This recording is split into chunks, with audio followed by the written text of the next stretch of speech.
ആ കുടുംബശ്രീ ഉണ്ടല്ലോ അല്ലെ. ഞാനേ പണിയോള് വേണ്ട കേക്കട്ടെ എന്നിട്ടാണ്ട് വരട്ടോ. എന്നാ ഞാന് അത് ചെല്ലട്ടെ. ഇജ്ജ് എന്നാ പണിയോള് കഴിഞ്ഞിട്ട് വായട്ടാ. ബാക്കി കാര്യങ്ങൾ അപ്പൊ പറയാം. ഞാൻ വേഗം പണിയോളെ വെച്ചിട്ട് എന്റെ അടുത്തേക്ക് വരാം. ഇനിയും ഉണ്ട് കൊറേ കാര്യങ്ങൾ ഓളത് പറയാന്.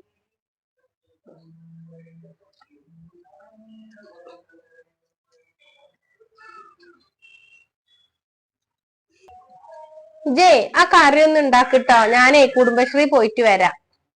ഞാൻ ഉണ്ടാക്കിയ ഒരു രസമില്ലാന്നല്ലേ നിങ്ങള് പറഞ്ഞത്. അപ്പൊ ഇനി നിങ്ങൾ തന്നെ ഉണ്ടാക്കിയാ മതി. ഞാൻ ഉണ്ടാക്കാൻ വരുന്നില്ല. ആ ഉണ്ടാക്കി വെച്ചിങ്ങാണ്ട് കുടുംബശ്രീക്ക് പോയിക്കോളി.